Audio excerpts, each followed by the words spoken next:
There are plenty of reasons Hollywood remakes films. Sometimes it's presented as a creative choice, but more often than not, it comes down to one thing: money. Studios rarely greenlight remakes out of a genuine desire to retell a story. They do it because it's safer, faster, and more profitable. Why gamble millions on an unknown original idea when you can dust off a familiar property, one with built-in recognition or a cult following, and cash in on nostalgia? Executives like to claim they're updating these films for modern audiences. But let's be honest, it's rarely about artistry. Most of the time, these remakes feel like cheap cash grabs, which is why I can't stand them. To me, it shows a lack of faith in original storytellers who are out there with fresh ideas waiting to be told. That said, every now and then, a remake manages to justify its existence. Occasionally, a director or writer who truly loves the source material steps in, bringing new energy and perspective to the story. It's rare, but it does happen. When I think of remakes that I've enjoyed, a few come to mind. Cape Fear, The Crazies, 3:10 to Yuma, Dawn of the Dead, all solid in their own right, but even then, I'd argue the originals are still better. And that's when I remembered. There is one remake I really like, and I think surpasses the original, and that movie is Invasion of the Body Snatchers. Don't get me wrong, I really enjoyed the original 1956 film, but this remake is done so well and changes the right amount of stuff while staying true to the original that I truly think its version surpasses the original. With that being said, I also think this version is better than the other versions that came out in the 90s, directed by Abel Ferrara, or the one in 2007 that stars Nicole Kidman and Daniel Craig. Invasion of the Body Snatchers was a book released in 1955 and written by Jack Finney, and it tells the story of alien spores drifting through space and landing on Earth and growing into pods. And then when it's placed next to a human while the human sleeps, it'll actually grow and replicate that human being. It's an exact copy of the original human, except it has no feelings. It has no emotions. When it was written, America was in the midst of the Cold War and paranoia spread through the country. People were afraid of communism, afraid of conformity, and fearful of losing their individuality. The 70s film tells the same story but ups the ante by placing it in San Francisco, and because it's the 70s, the film takes a more nihilistic approach, focusing on America's distrust in government, cult psychology, and loss of humanity. Now, if you haven't seen Invasion of the Body Snatchers, I recommend you stop watching this video because there's going to be spoilers up ahead. The film opens on an alien planet orbiting a dying star. The surface is barren and lifeless, showing a world that can no longer sustain life. At first, faint smoke drifts across the screen. Then thin, wispy white strands begin to rise from the ground. These strands float upward, leaving the dead planet behind as spores, slowly drifting into space and towards Earth. I wonder what the director's trying to convey in this scene.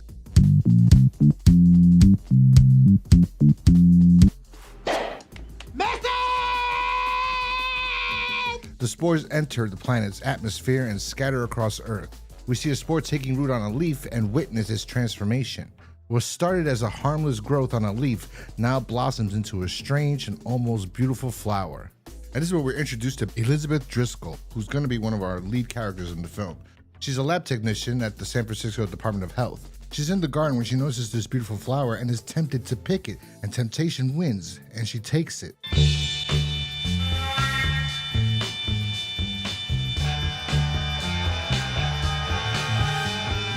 Message! We then see a bunch of kids being led by their teacher down to the playground, and they all see the flower and they pick it too. We then see Robert Duvall in the playground on a swing set swinging while he stares at the children.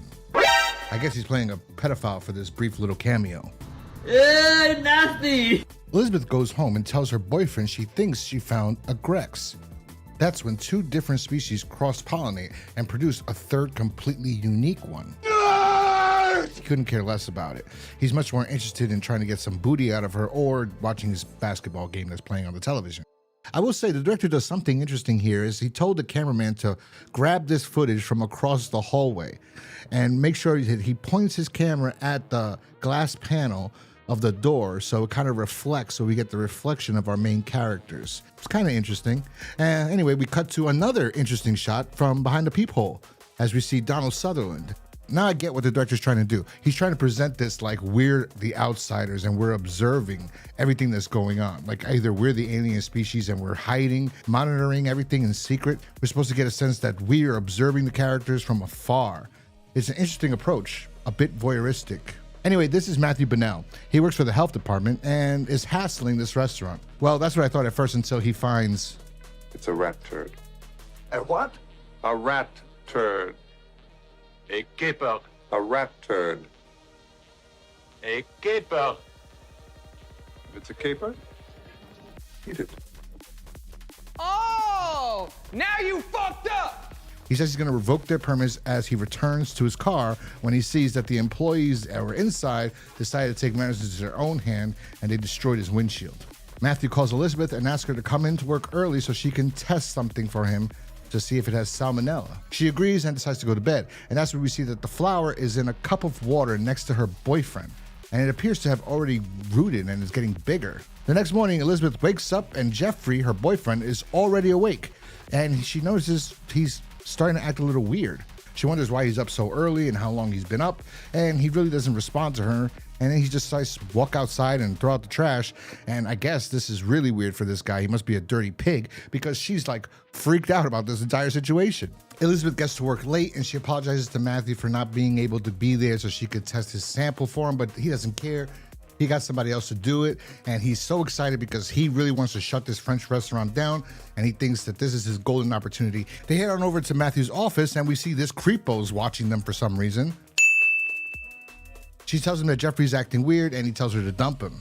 Later that night, she goes home, and Jeffrey's like, sayonara, I gotta go. And she's like, what do you mean you gotta go? He says, I got an important meeting, and I'm not gonna be able to make it to the basketball game, which is already red flag number one. Like, you're not gonna go to the basketball game. As we can see from last night, he loves basketball, especially his team, the Warriors. So he's acting strange, and then she wonders if she did something wrong by not giving him some last night. So she starts begging him and apologizing and trying to cuddle with him, and then all of a sudden, she saw something that freaked her out, but we don't know what it is yet. She shows up at Matthew's house, and it appears that Matthew is her work husband. And we could sense that Matthews thinks that most likely he's cheating on her, and that's what's changed, but he doesn't want to say anything. They have dinner outside, and you can tell that they have feelings for each other, besides the friendship. And I will say the actors have good chemistry. And Donald Sutherland's got Riz. The next morning, Matthews takes his clothes to the cleaners, and the woman tells him, No ticky, no laundry. That's when her husband tells her that something's wrong with his wife, that's not his wife. Anyway, it's a creepy little scene where this little Asian man tells Donald Sutherland that his wife's not his wife. It's creepy. Matthew starts trying to call Elizabeth to see where she's at, you know, what happened from last night, like what's going on, because she's not at work. And then all of a sudden she freaks the shit out of him by sneaking up on him. Then she starts acting as if she walked in on him in a hotel room, saw something shady, tried to run away, and then he ran out and diddied her right there in the middle of the hallway.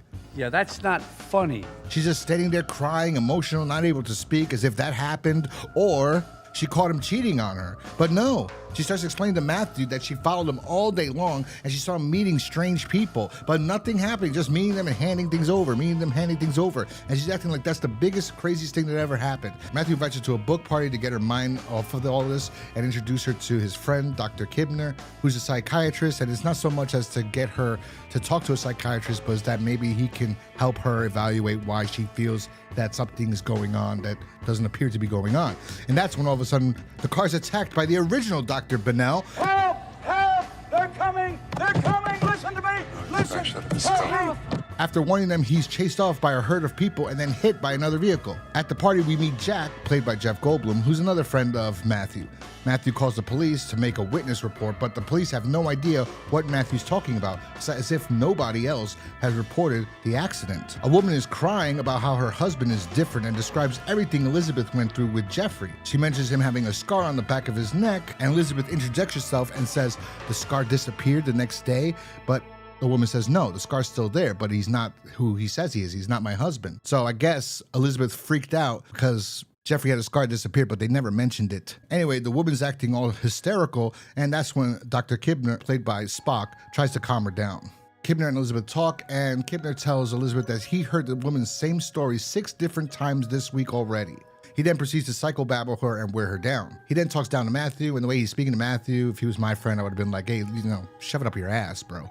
Yeah, man. Yeah. Jack goes to a bathhouse his wife works at, And we see that his wife has the hardest job out of all these people in this film.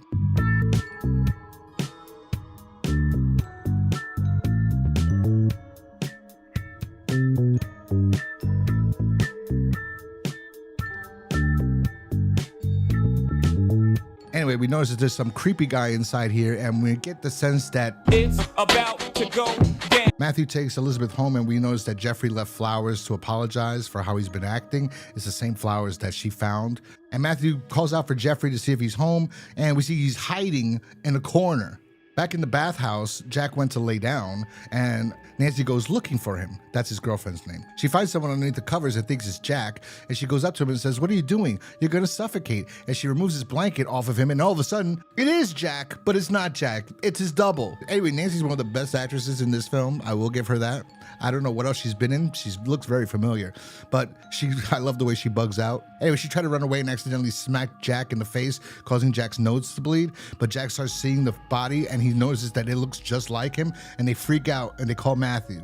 Matthew gets to the bathhouse, and him and Jack start investigating, looking at the body and seeing it's got no fingerprints. It looks like Jack is the same height as him, but they think it's like a baby because there's no fingerprints. There's no actual different features. It's just like a big man that's forming into Jack, except it might be Persian because it's super hairy.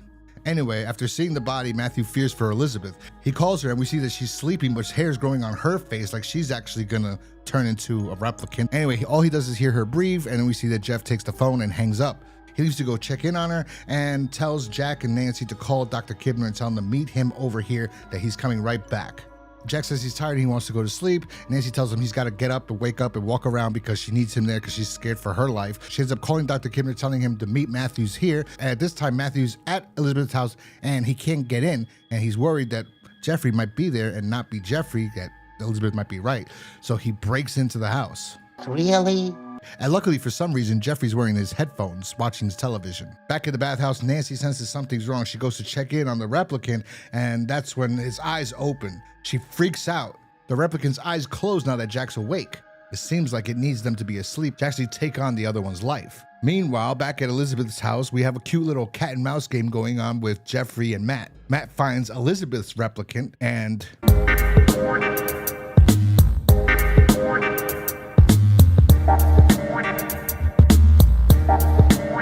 no, they don't, but he looked like he wanted to, didn't he? He then finds Elizabeth and picks her up and sneaks her out of the house. Once out and they get in the car and drive away, we hear that Jeffrey actually found Elizabeth is missing, and he unleashes this weird alien howl. Kibner's at the bathhouse and he didn't find anything. That's suspicious. But he says he checked everywhere and there's nobody anywhere to be found. But they do see that a window is open. Once Matthew and Elizabeth are back at the bathhouse, Matthew tells Nancy to take Elizabeth back to his house, that him, Jack, and Kibner are going to call the police and go to Elizabeth's house to tell him that there's a body there. And once at Elizabeth's house, the body's gone, Jeffrey's acting calm, and it's Matthew that's acting strange and crazy, and Kibner thinks he's lost his mind. The police are threatening to charge Matthew with kidnapping. Matthew says she's not kidnapped, she's at his house, she's completely safe, she wants to be there. They ask Jeffrey if he wants to press charges. Jeffrey says no, that he trusts Matthew. So Matthew's acting crazy, but Kibner stepped in because they know he's a renowned psychiatrist, and they believe him. The police let Matthew, Kibner, and Jack leave, and back at his house, this is when everything gets good and everybody starts talking, and we get the sense of the paranoia, the fear, the claustrophobia. Who can you trust? Jack grabs the flower and he starts smelling it and saying how beautiful it smells and everything, and that's when they realize that the flower is connected to the replicants. The next day, Matthew and Elizabeth try to warn people. Matt calls the mayor's office and journalists, but no one believes them. Elizabeth tries to get the flower analyzed at her job, but her supervisor won't rush it. Even the people that originally told them that they sensed something wrong with their significant others are now saying that they were mistaken and that they're fine. And this is when the movie picks up. Later that night, Kibner gives Elizabeth a sleep aid since she's not slept in 24 hours. Jack and Nancy decide to sleep over at Matthews, and Matthews goes outside and falls asleep rapidly on a lawn chair. And this is where we see that he fell asleep right near a pod as it reaches out with its hairy, viney-like tentacles and grabs onto Matthews. It then sprouts into a giant flower, and from that pops this disgusting fetus-like creature that rapidly starts to grow in mass. It quickly starts to form features of Matthew. Other pods start to sprout, and more creatures are being birthed. Nancy exits the house and sees this and shrieks in horror. Matthew awakes and witnesses that these creatures are being created. Matt and Nancy run into the house and wake up the others. That's when Matthew calls the police, and they already know his name, and he never told them his name. And that's when Jack tells him to hang up the phone. Nancy tells him they all are in on it. Everybody outside is in on it. And that's what we see. They look out the window. They're being surrounded. This is awesome. This is like The Crazies and Dawn of the Dead all together. An alien invasion film where you don't know who you can trust, and they're after you, not because they fear you, but because you need to be replaced. Matthew runs out back to take out the pod replicants, but can't bear to eliminate the one that looks like Elizabeth, so he ends up just taking out his own. Once he does that, the aliens that surround the house start to howl.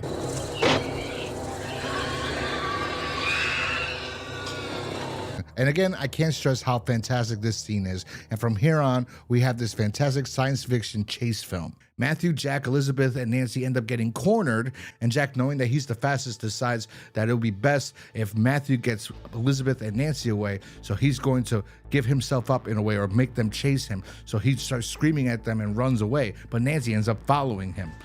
This does end up letting Matt and Elizabeth escape for a few moments until they're captured, and then we discovered that Jack has become a replicant. They end up having to kill him to escape, and then they see Nancy again, but Nancy tells them that she's not a replicant and that she's been walking among them and that she knows how you can do it, and they ask her how. And she tells them that the replicants don't know that you're not one of them unless you show emotions. So if you just walk around like a drone, they'll think you're one of them.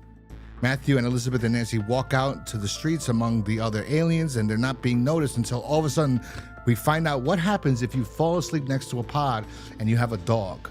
Something hideous happens. You get this mutated thing. This dog runs up with the face of a human. This stars Elizabeth and she screams, and then everyone looks over and notices that she's not one of them, and they start howling again, and Matthew and Elizabeth have to run as they're being chased once again. Nancy just pretends she's still one of the aliens and saunters off. Everything ends up culminating to Matthew finding that the replicants or imposters are using the ships at the shipping yard to export the pods across the country. He goes back to where he left Elizabeth because she sprained her ankle and finds that she fell asleep and she's basically dying.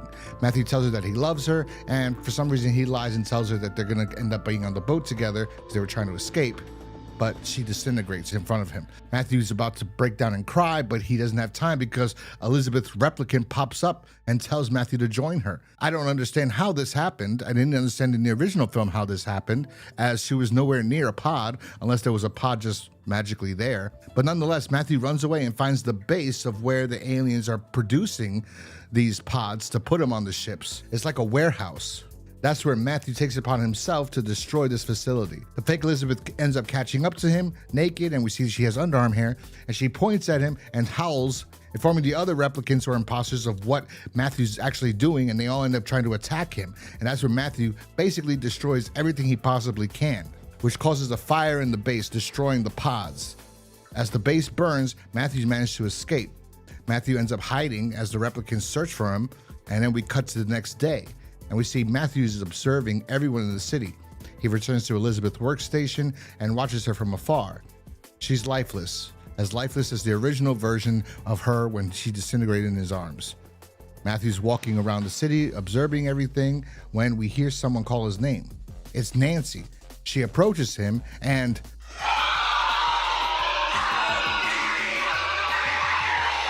oh shit. There's the nihilistic ending.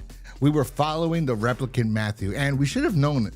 Every other time we followed him, we would come upon him as if we were outsiders coming into the scene, and he's in it. And this time, he came into the scene first, like he's observing everything. We no longer get that sense that we're the outsiders looking in. We're following Matthew's perspective of everything. At least that's how I interpret it. Like I said, this is one of those rare cases where I truly believe the remake surpasses the original in many respects. Though I still have a deep appreciation for the 1956 version, the 1978 update perfectly captures the growing isolation and paranoia of its characters, who can't tell friend from foe as authority itself becomes suspect. The idea of being forced into a collective stripped of emotion, fear, personality, love, and individuality feels both terrifying and timeless. For its era, the film is near perfect. I love the off-kilter camera angles and the unsettling practical effects used to depict the pod people's birth. The score, composed of strange jazz-inflected electronic textures, pulsating drones, and chaotic mix of instruments, shouldn't work, but it absolutely does, and it amplifies the tension and paranoia, wrapping the film in an otherworldly unease. And the alien shriek is pure nightmare fuel, a reminder that these beings may look like us, but they are nothing like us. While I think the original begins stronger, once the pop people emerge and our leads go on the run, this version overtakes it completely. It's a masterclass in atmosphere, dread, and the slow erasure of humanity. With that being said, I'm going to give Invasion of the Body Snatchers 1978 4 out of 5 stars, and that's 4 out of 5 only because the beginning, like I said, is kind of slow. But once the film takes off, it really takes off. I think Donald Sutherland and Brooke Adams, who play Matthew Bennell and Elizabeth Driscoll, do a fantastic job. They have really good chemistry, so much so that I had to look up if they actually ever dated because the chemistry was so good. And I think the girl that plays Nancy, I think she was fantastic. Veronica Cartwright, absolutely phenomenal. I think she was better than Jeff Goldblum in this film. But anyway, yeah, that's my review for Invasion of the Body Snatchers. You should definitely check it out if you haven't. And I don't know why you watched this entire video if you haven't seen the movie before. Anyway, if you like this video, remember to hit that like button, subscribe if you're new here, and I will talk to you guys next time. Peace.